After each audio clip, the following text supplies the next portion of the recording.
Howdy, of you delicious people. I'm here today to review Law Abiding Citizen. Law Abiding Citizen is probably the most perfect revenge film. Really, there, of course, is a point in this movie where you're either wanting to root for Jamie Foxx's character or wanting to root for Gerard Butler's character. Which side do you choose in this film? Let me know in the comments below. If you are to have been a person to root for Gerard Butler the whole way through, or eventually going on to the Jamie Foxx side of things and just be like, no, like the law the law should work out. The law should eventually catch this guy or figure things out. So this probably has to be hands down for me. Probably my favorite Gerard Butler movie.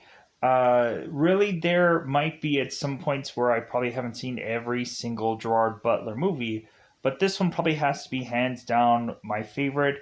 And then probably after this, probably has to be probably one of the Has Fallen movies, or possibly Gamer is a really cool, interesting kind of concept and whatever to me. So I like probably it'd probably be Law Abiding Citizen and then be Gamer after that, and then it would probably any wrong of other kind of uh, Gerard Butler movies. I don't think I've ever seen 300. So, but I don't know if this would actually be my favorite Jamie Foxx movie, because Bait would probably be pretty high up there. Bait, Bait, Bait. I think that was my first introduction, actually, of Jamie Foxx, besides him being in Living Color.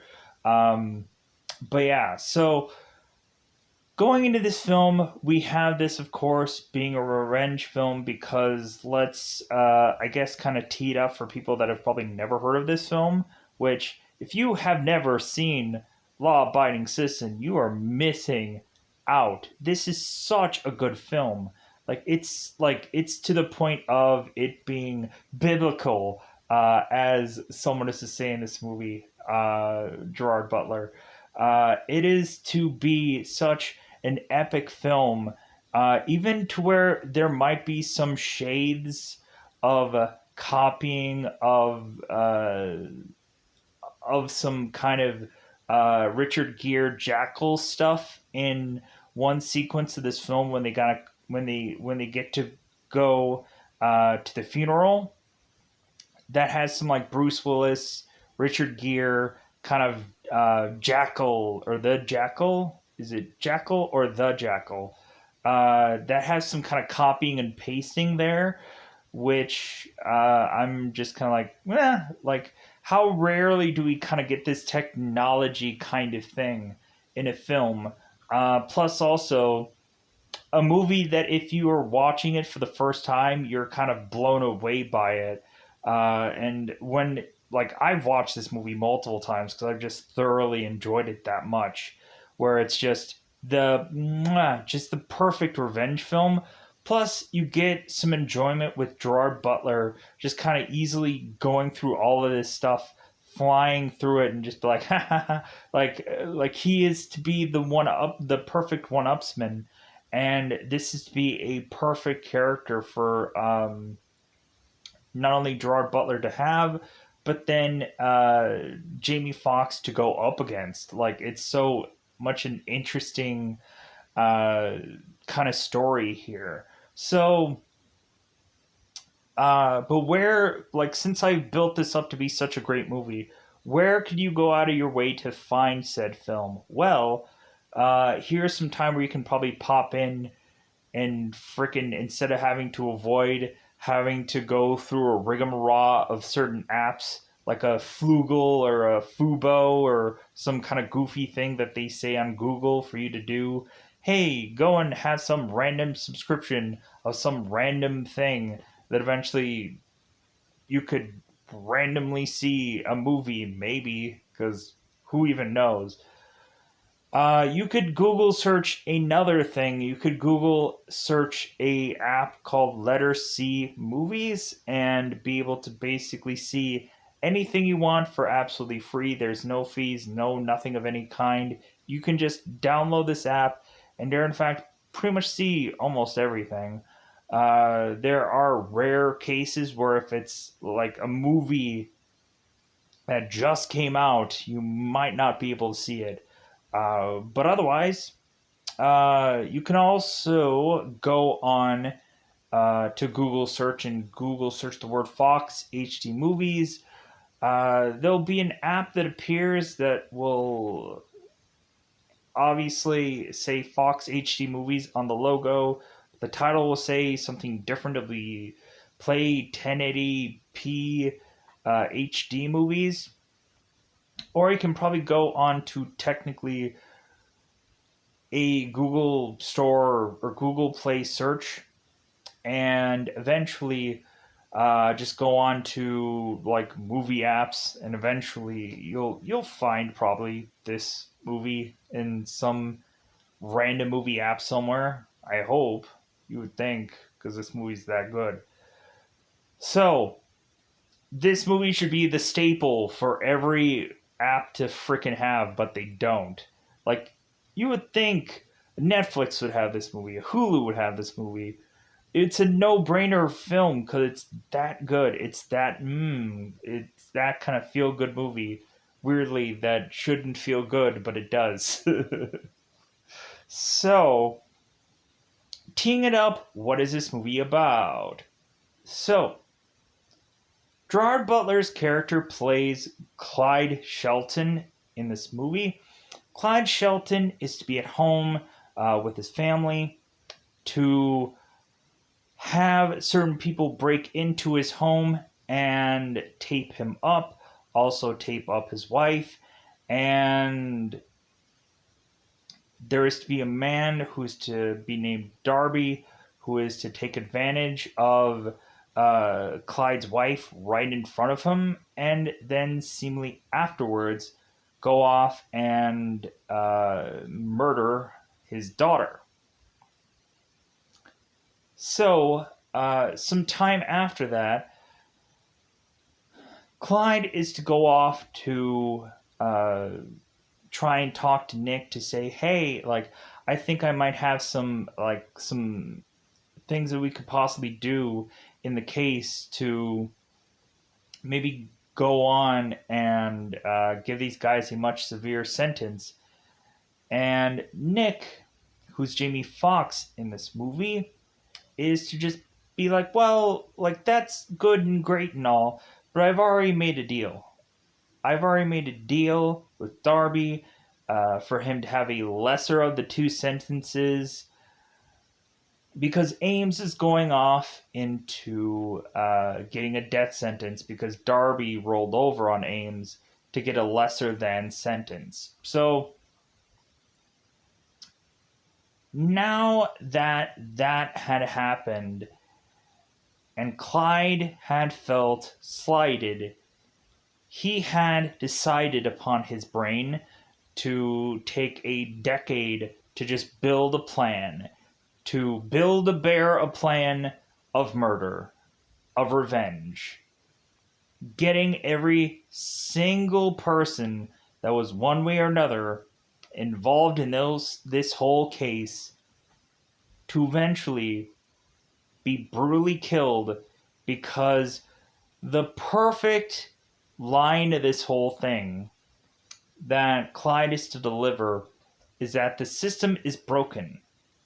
And so this is one of those where we have a person that comes in here, says the system is broken, and since you guys can't do your job to give this person the right sentence, which is to be the rest of his life in jail, then I have to come up with my own personal way of getting an evening of the scales.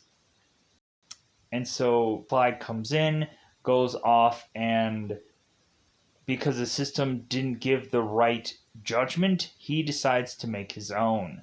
So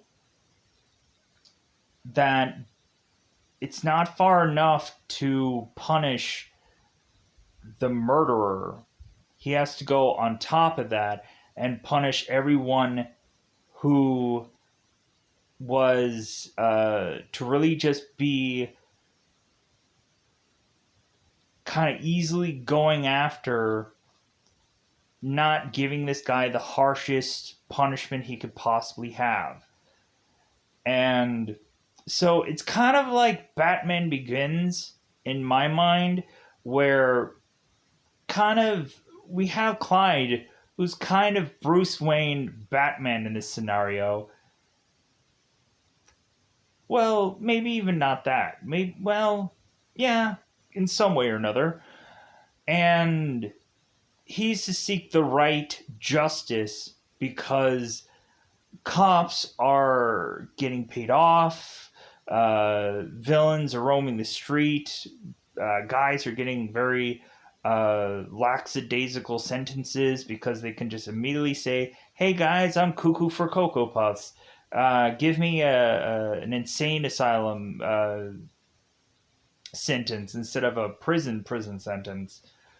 And so yeah, it kind of breaks down to that uh, where Bruce Wayne is to go and look to Kate or Katie Holmes, whoever Katie Holmes is in this movie, Rachel Dawes. There we go.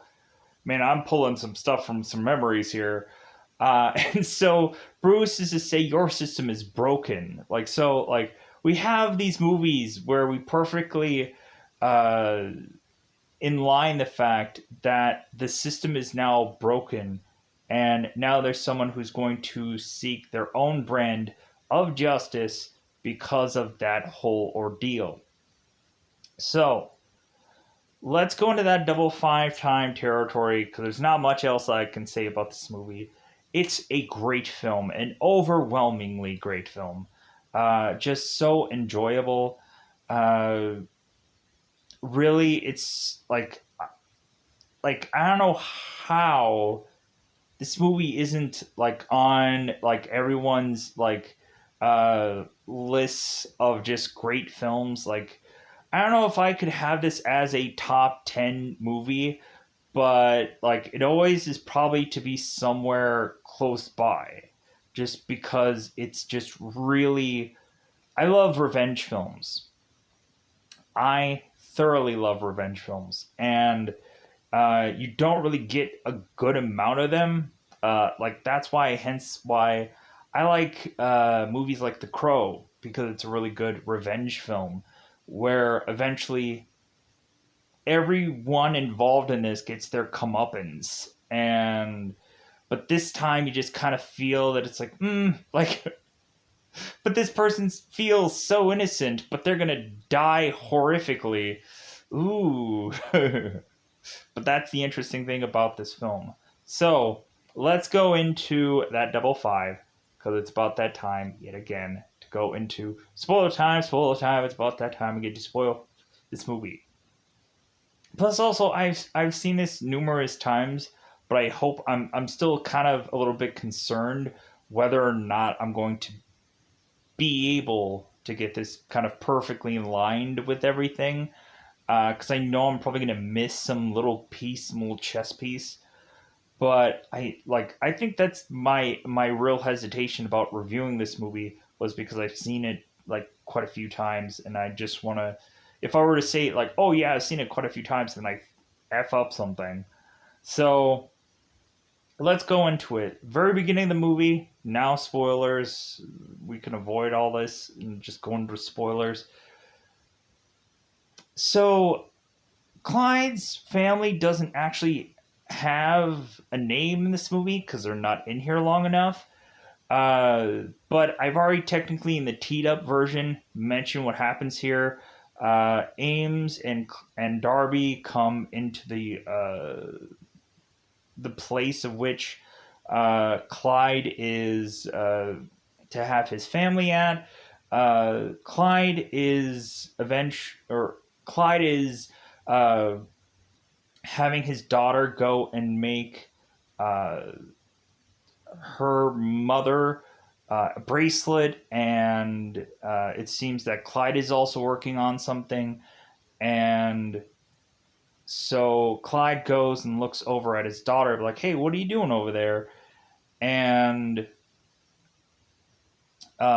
his daughter is making a bracelet for his mother. It's like, oh, like that's two today, because he has a bracelet called Daddy on his wrist. So doorbell rings.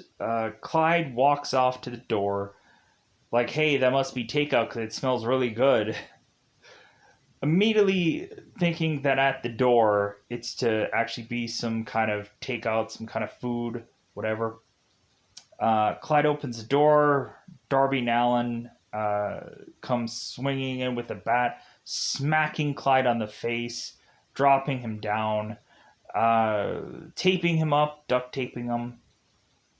Darby names, I guess, grab uh, Clyde's wife, push her into the same room where Clyde is. Darby, of course, takes advantage of Clyde's wife, and then I'm assuming kills her afterwards. Darby stabs Clyde in the chest, wipes his blade onto Clyde's sleeve. All of a sudden, Clyde's daughter is to come into frame, and Darby is to say, well, like, kids love me, and so he walks off. I like the fact that if they are to have supposedly killed Clyde's daughter, they do it off camera, because that would have been far too gruesome to see in a film. So I like that. I like that they kind of did it off camera. And so Clyde passes out supposedly, and so these guys are to get caught. They go to prison. Trial is to come up.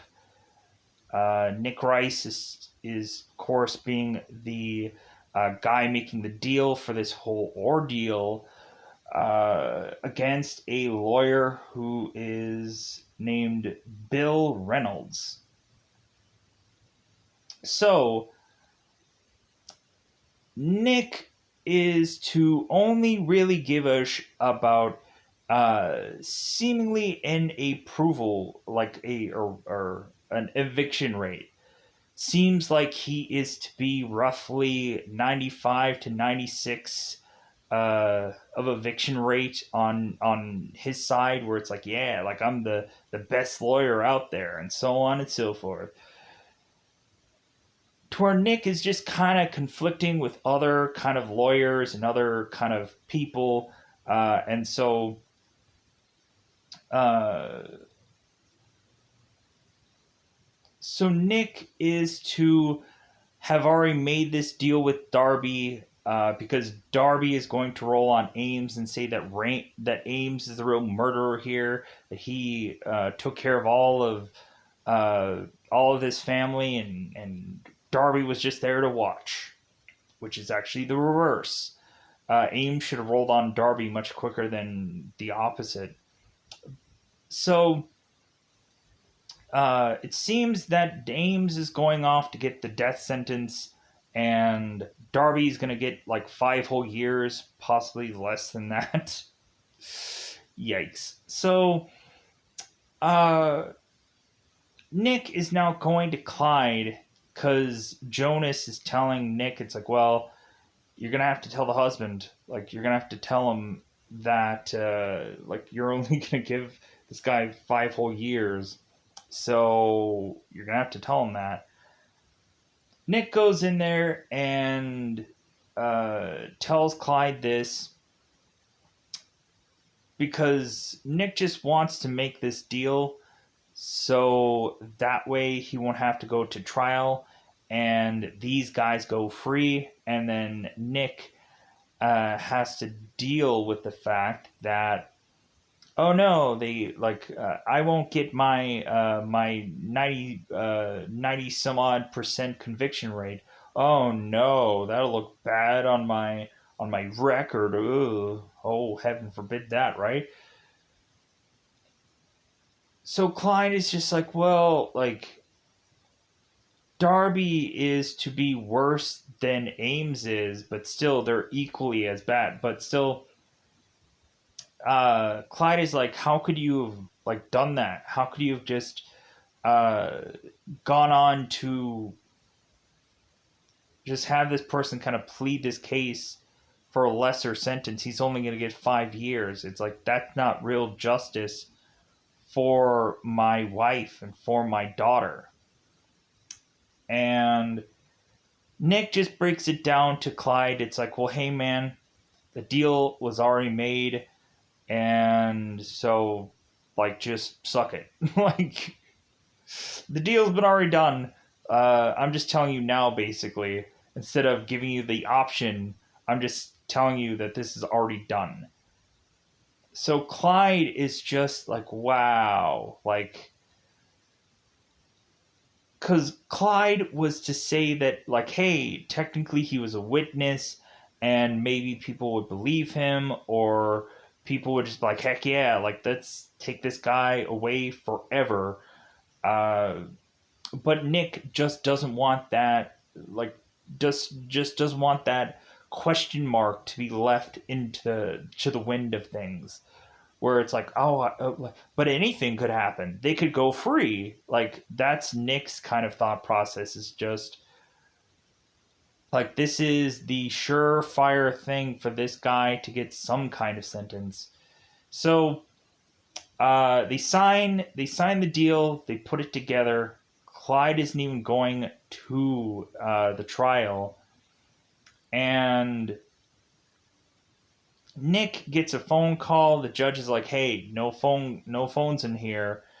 And Nick is like, "I'm sorry, like I didn't want to answer the phone." So they hand over the papers to Darby. Darby's like, "Oh, you got a wife? You got a kid?" So Nick is like, could you please just F this up so I can bury you? So Darby goes, signs off the paper, and so outside the courthouse, both Darby and Nick kind of shake hands. Clyde sees that Nick just is to shake hands with killers, make deals with killers. So now we have seemingly 10 years later.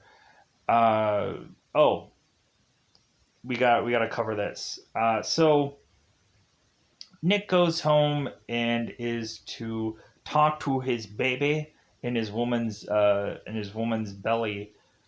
Which here's one thing. So this is exactly 10 years later, and Nick's daughter is exactly 10 years old. Did the of course immediately what my problem is going to be. So Kelly, who is Nick's wife, did she did she deliver the child on that exact day so that it's 10 years from that day? I would be just like, how exactly is Nick's child 10 years old if the child isn't delivered upon that exact day? Because they just say like 10 years later. Like they could have just said 11 years later, but like that wouldn't have been the perfect whatever. But still, you would have thought that Kelly should have had the child in her arms, and or they shouldn't have said that this girl was 10 years old. It doesn't make sense to me. There's a lot of illogic going on here, but like that's the only problem that I possibly have with this film now that I'm watching it now, realizing that, like, wait a minute, so baby in tummy, now 10 years old. Huh? Anyways, pushing on. So Now, Ames is to, of course, go and get his death row sentence go off, and is to get his lethal injection. Uh, and Nick is going with Sarah to go and do this. Sarah is to, at some point, talk to. Oh, God, what is the guy's name? Brian Brigham, about some kind of RICO thing that they can do in some case. And Nick is wanting Sarah to actually try the case, and Nick will watch over her. And Brian is like, "You're putting a lot of trust in this girl. Hopefully, she doesn't F this up." And then Nick is looking at Sarah as like, "Don't F this up." And Sarah is writing a note saying, "Thank you." Thank you for trusting me. It's like, yeah, but don't F this up.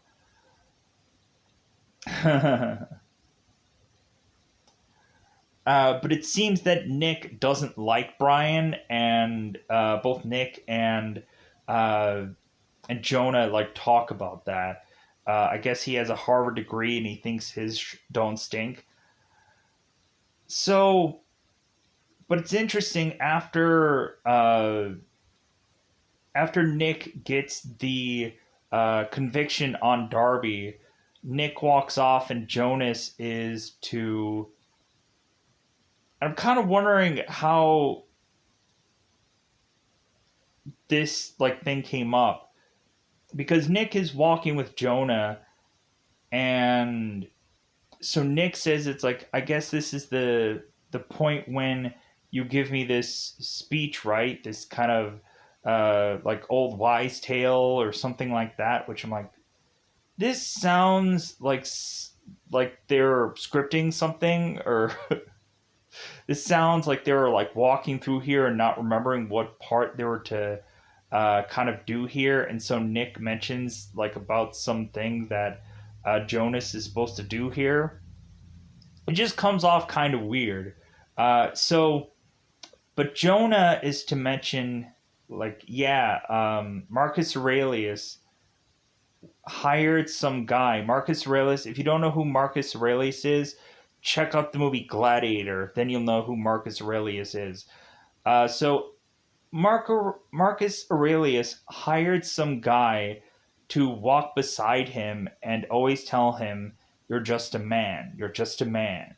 To kind of humbleize him, I guess. As Nick is to shake the hand of Darby. And so 10 years later, uh, uh, so we're at the lethal injection. Sarah is to go with Nick instead of actually going to Nick's recital, which, like, that was a big mistake, right? Nick didn't need to go to this lethal injection. He could have missed it to just go to his daughter's recital.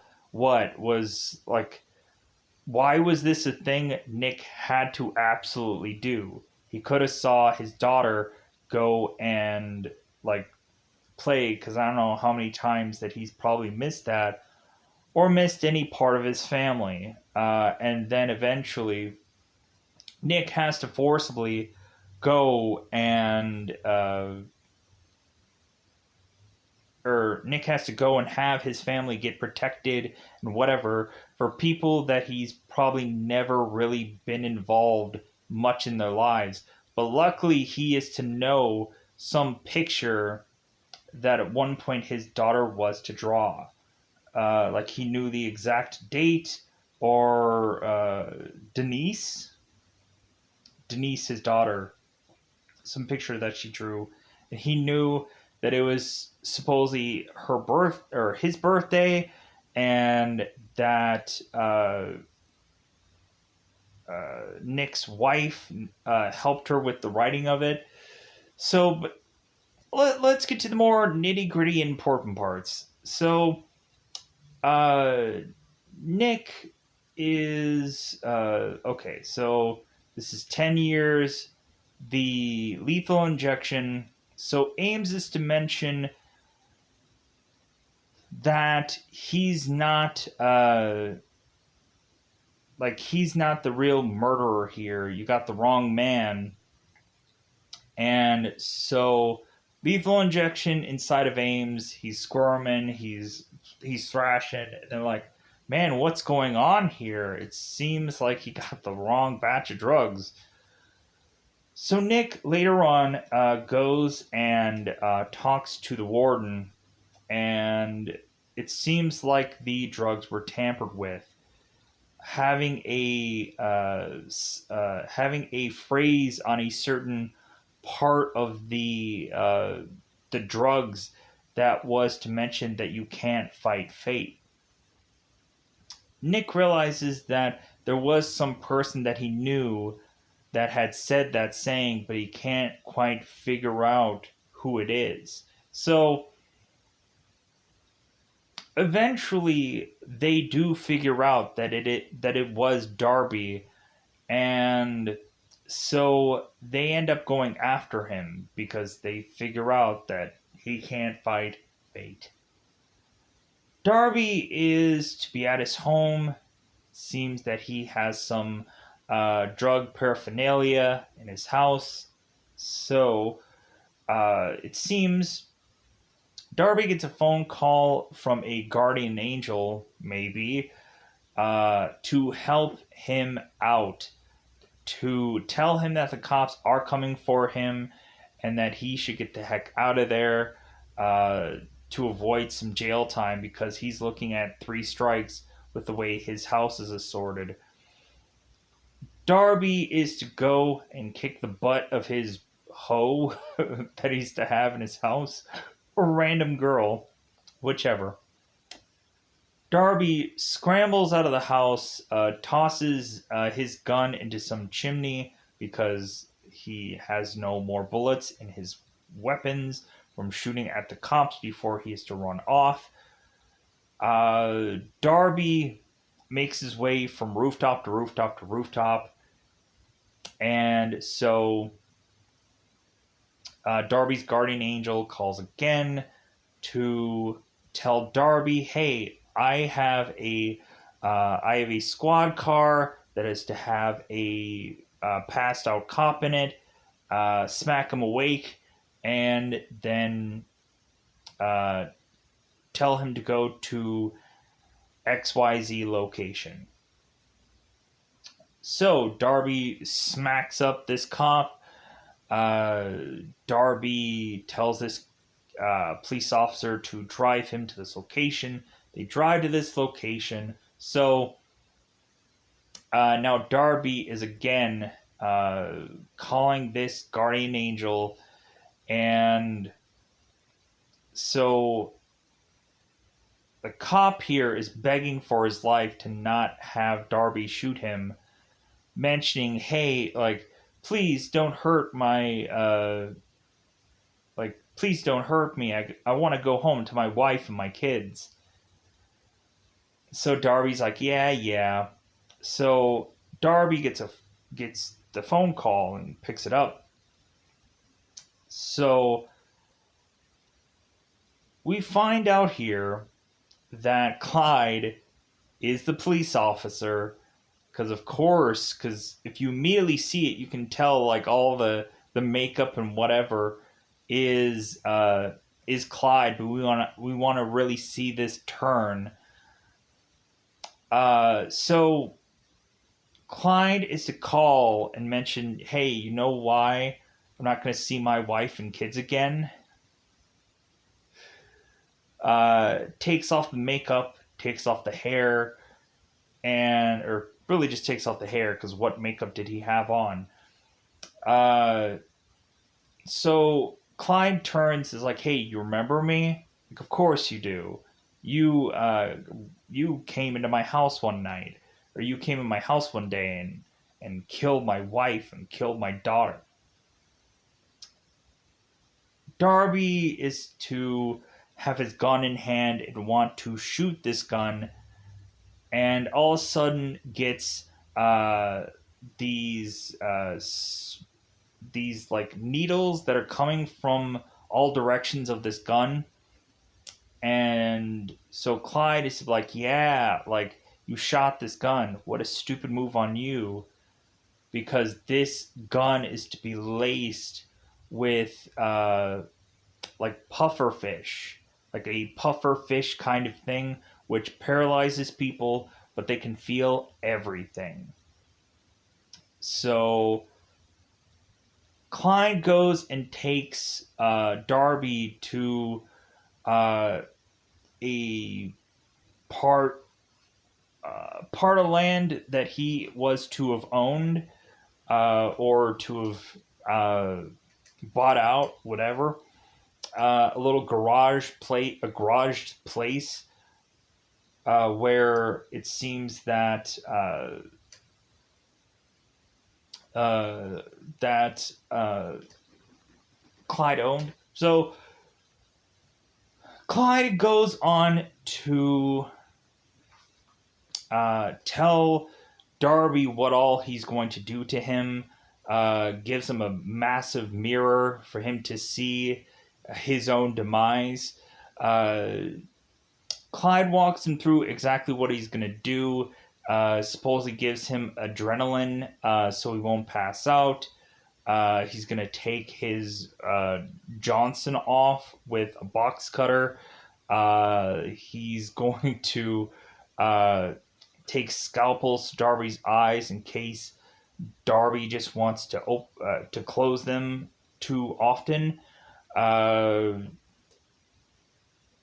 and so, really, the first thing we actually see here is Clyde going and chopping off uh, chopping off Darby's leg with a hacksaw, and just kind of slowly but surely and methodically just tears this guy apart and saves Darby's head for last to just take that off. So brutally and horrifically.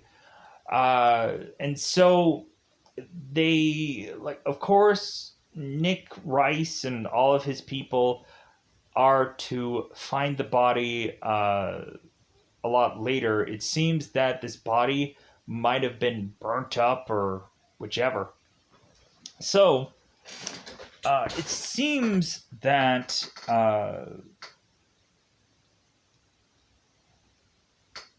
Nick's family was to receive the video of this whole ordeal, and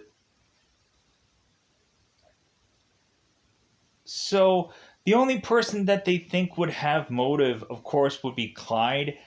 And so they immediately rush to his home, arrest him, and Clyde knows these people are coming.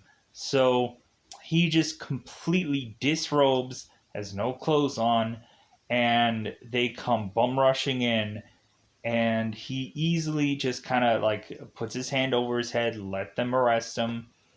And so here's the goofy thing. So he's in the house butt naked. When he leaves the house, he has a pair of jeans on. I'm like, so wait a minute. They let him put on a pair of jeans before taking him out there? I guess that's the nice thing to do, but like, also, I'm sure there wasn't going to be some full frontal going on here with Gerard Butler, because I'm like, yeah, you wouldn't have possibly paid me that much to do that kind of scene. I'm sure. I'm sure Gerard probably felt the same way.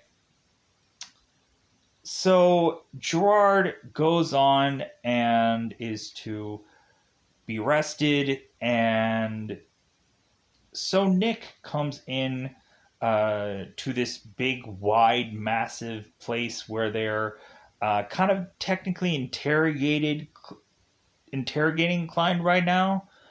And so Nick is to have the cameras all turned off and make Clyde feel good that try to be on his side. So Nick tells Clyde, it's like, you know what? I have a family too, and what you just did, uh, like, bravo. Like, you got Darby off the street, bravo. Not even, like, what if Clyde didn't even actually do this? And so he's saying this to this guy, and he didn't even do it. What if it comes down to the fact that like Clyde didn't even do this, and man, does that just cut into a lot of movie? What if somebody got to Darby first? It could have happened. But yeah, Nick goes and is to sit, and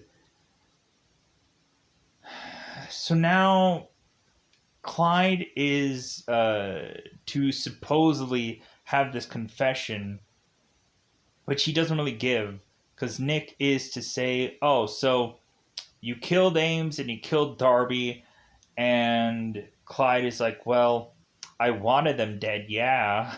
Like, I thought about it numerous times in my head how to kill them over and over and over again, and so many kind of just vague kind of things that doesn't say how he killed either of them.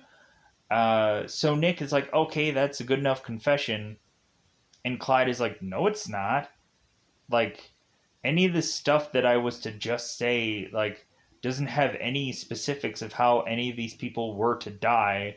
Like, me just, like, fantasizing about it, or, of course, like, clearly in my own mind, like, wanting them dead, but maybe not acting upon it, not saying I had acted upon it, is different things.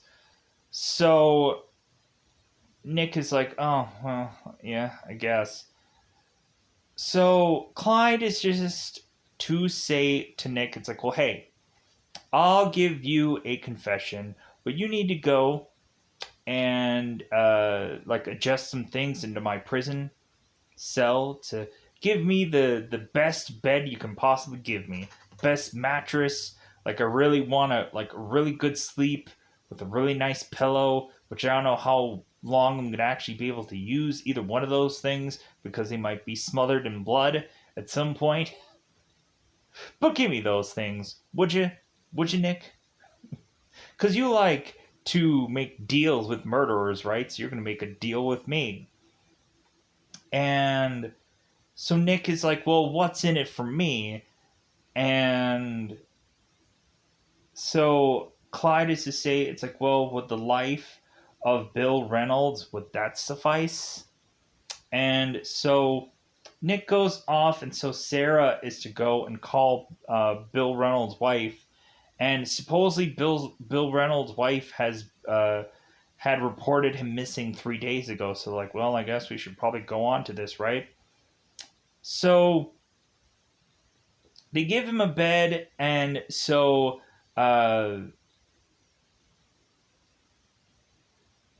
that of course is one measure, and so the next thing that of course because I kind of jumped the gun a little bit.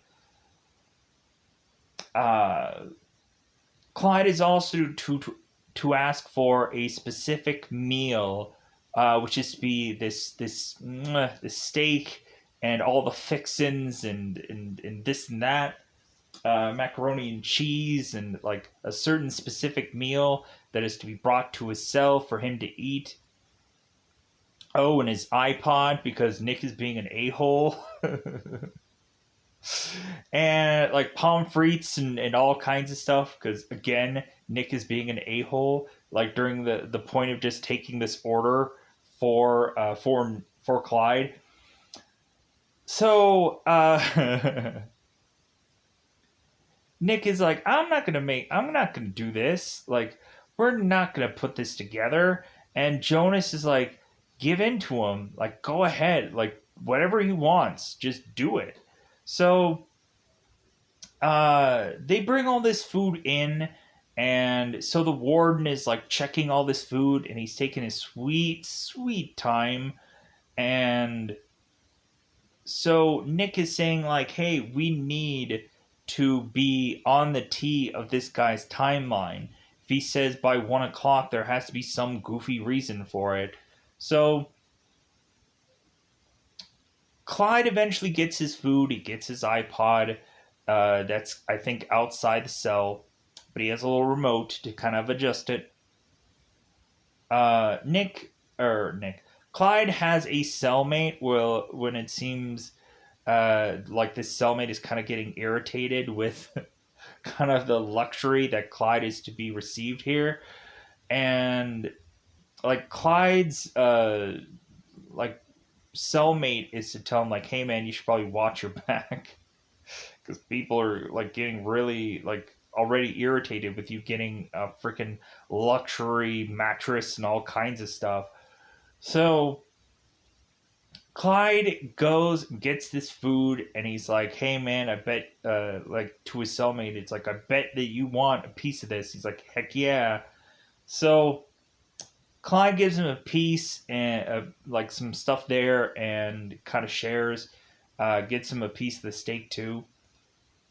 So Clyde is asking his cellmate, it's like, well, hey, like, because his cellmate asked Clyde, it's like, well, like, do you have a wife or a kid? And Clyde is like, that's a long story. It's like, what about you? Like, do you have a girl out there? And his cellmate's like, no, I got some boys outside, and so Clyde is like, well, do you have a boyfriend in here? Cellmate freaking pushes him like, you. So Clyde has seemingly a bone piece of this steak that he's holding on to because he's going to use it soon. So isn't that great? A billion of freaking just scam calls that come every single day makes you just want to kind of change your phone number at some point because immediately that will probably avoid the numerous scam calls you would get, or whatever they call, like robot calls or whatever, where it's just some insurance people that are like, hey, you had something once, right? Let me call you consistently about it. Even though like if you probably answer the phone, you'd probably just get some automated service anyways, where you can't exactly just tell them like f off or whatever. You can't do that because it's an automated thing.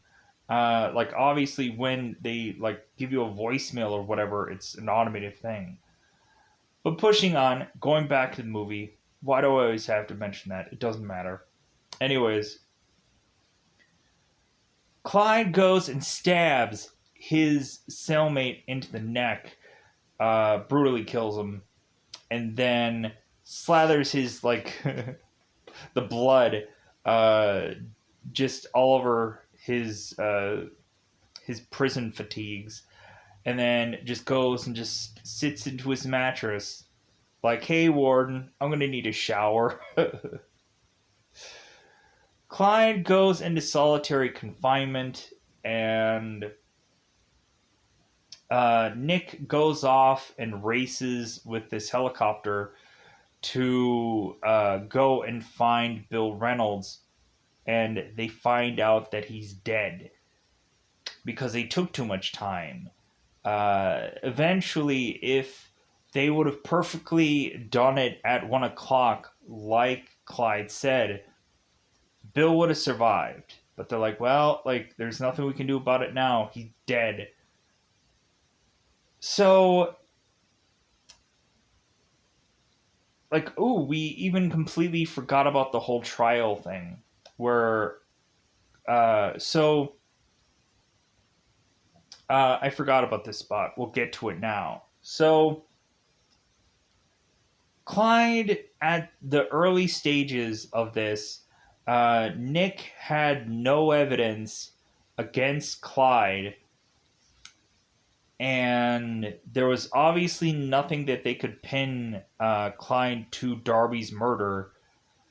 Even in when the video was to be given to Nick's family, there was no, like, whoever the person was had a mask on. You couldn't tell. There was no hard evidence. Uh, the place that Darby was murdered in was technically owned by Clyde, but Clyde was like, well, anybody could have just broken into a place that I had owned and killed this guy. Like, anybody could have set all this up. Like, a lot of drug people probably have, like, their own ordeal wanting to get to Darby. So when Clyde goes to court and Nick is desperately pleading to not have Clyde get bail, and Clyde is like, well, technically this is my first offense, and plus also he starts to, like, present some legal precedents. Funny enough, Gerard Butler, I guess, before he was to have actually gone and like pursued acting, he actually was going to be a lawyer at some point, which I kind of find fascinating. It's like, what if Gerard Butler would have done a heck of a lot more like lawyer movies after this whole like he would have been an actual lawyer, and like he rarely ever does lawyer films. But anyways, Clyde uh, is to mention these legal precedents, and so the judge is like, you know what, that sounds really good.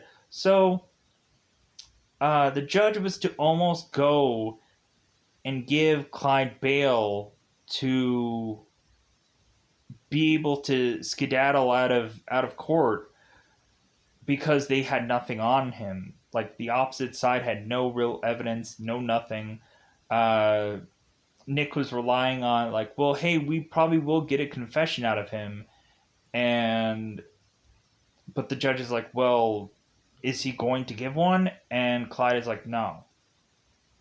So the judge was almost going to let Clyde off on bail, and so Clyde fires back with, like, oh my god, like, freaking, like, I had probably killed all these people and you're almost letting me off on bail? Like, here's why the real system is broken.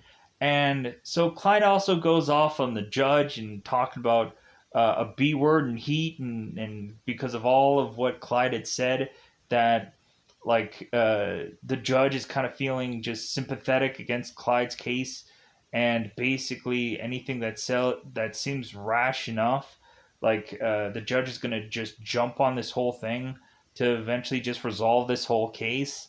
Like, uh, so the judge goes and puts Clyde in contempt because of him continuing going on and on and on about the system being broken, and that there's no real sense of right and wrong anymore. So again, that leads us to having Clyde eventually getting his mattress and getting his food. Bill Reynolds is dead. So now we're at this point where it's like, okay, what's the next thing going on? Funny enough, when uh, Klein does actually confess to the murder and says that uh, he did kill Darby and he did kill Ames, uh, he eventually ends up telling Nick, it's like, well, hey, you're probably gonna, like, you should probably cancel your lunch with one of your peers. Also, you should probably cancel the rest of your week because you're going to be really busy. Because you will.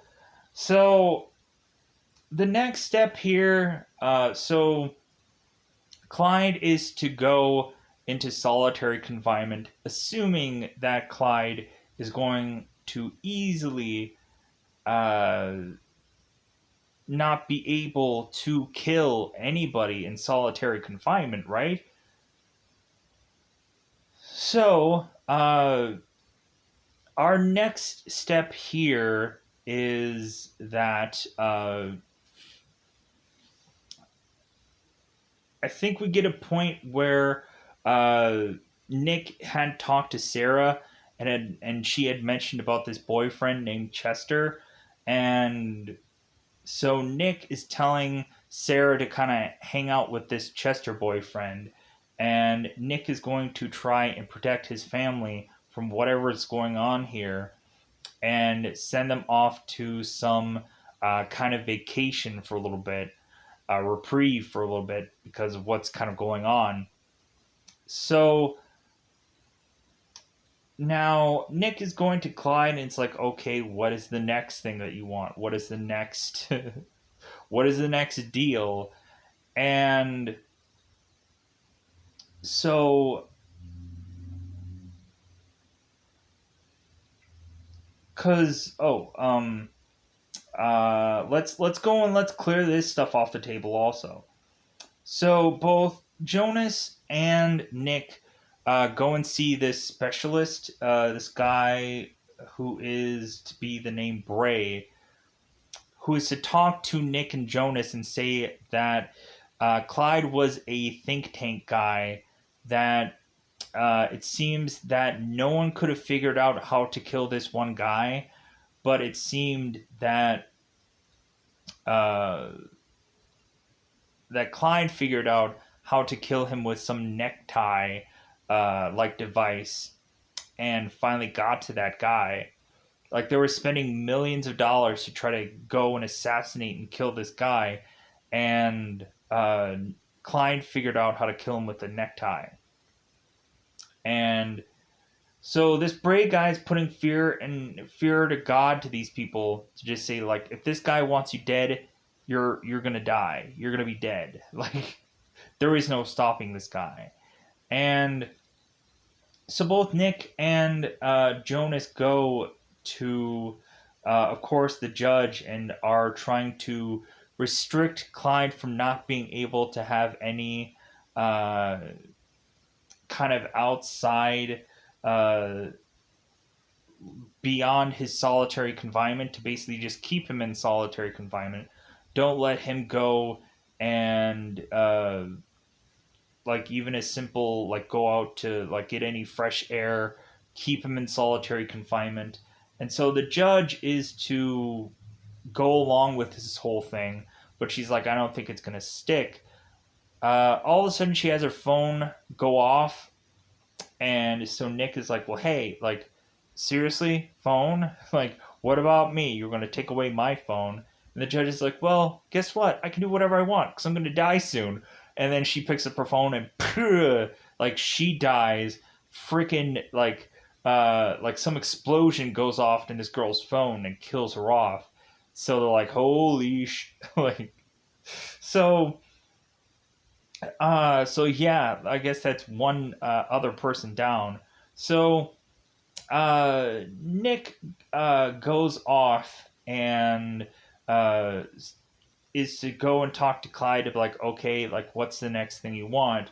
So Clyde is to say that he wants to be released by 6 o'clock the next day, or everyone is to die. Which is like, okay, what does everyone exactly mean? Nick, Nick and Sarah and all the people are just kind of twiddling their thumbs. They're looking at their watch, and Nick is like, "Don't look at your watch, like whatever, like he's not uh, like he's not coming for us. Like it's like I don't know, he killed a lot of people before, so." They couldn't exactly figure out how everyone was supposedly going to die, and so 6 o'clock comes, everybody decides to leave, everyone decides to get in their car. Nick and Jonas, I think, are talking to one another. All of a sudden, car bombs start going off, cars start exploding, uh, people start to leave, their car starts exploding. Sarah is just being in a panic because she can't really get out of her car, and eventually Sarah's car explodes. Sadly enough, boo-hoo, everyone cries for Sarah. Seemingly the innocent person in here, where eventually Sarah is to have this one last thing with Nick, where she is to mention like, you know what, I'm 35, and like uh like I think I made a mistake kind of working with you, because like all that we really care about is a high eviction rate, and that's all I think that really matters. To where Nick is starting to realize that maybe his heart should grow a little bit 2 times bigger this day. An event, and so Nick realizes like the reason why Clyde did this whole thing. Eventually, Nick realizes the mistake that he had made, and Nick realizes that he maybe should have taken the risk with Clyde, because maybe that would have been worth avoiding all of this. Now, uh, we transition to have protective services being done with both Nick and Jonas. So we now have the mayor going, telling both Nick and Jonas, like, how did this get this far? Like, how did this, like, all just let this all happen? And the mayor is just kind of looking at Jonas, and it's like, how could you have let all of this just go the way it did? And Jonas is like, well, hey, like, we underestimated this guy. Like, we didn't realize how smart this guy was. We, like, didn't know how massive of a threat this guy would have been. And so the mayor's like, okay, okay. So, uh, so since Clyde didn't go free, now they're really just going and trying to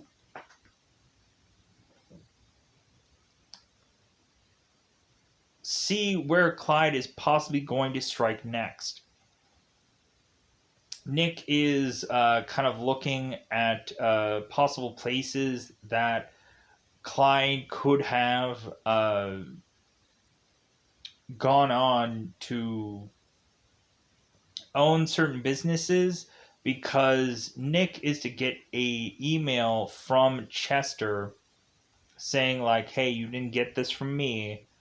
Sarah found quite a few businesses with certain dollar amounts that now Nick has to kind of trace certain addresses to figure out certain places that Clyde could have possibly owned.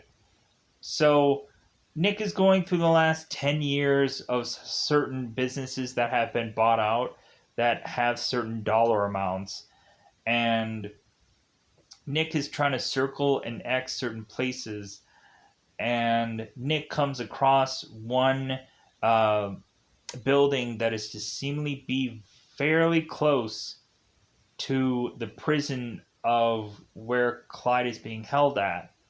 So Nick is going with uh, what is his name here? Detective Dunnigan to go into this building. And I also realize here that I'm getting ahead of myself, because we have one little moment here. But let me finish this off.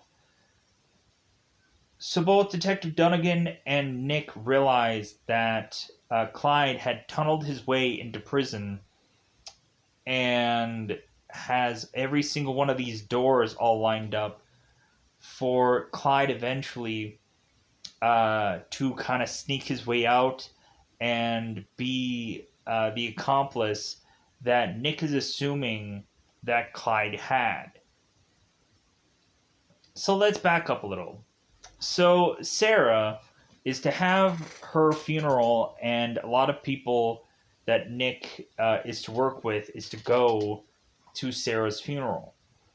Jonah is to mention that did they put this all on themselves, and so they walk off, and so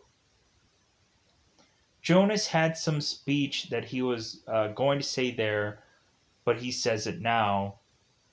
And Nick says, like, well, that was nice. And so But Nick is to just really think of the fact of what Jonah had just said, and Nick is to just turn it into the fact that, like, that he, considering what he did not do, he brought this on them. Like, all the deaths, all these people had to die simply because Nick decided to take the easy way out.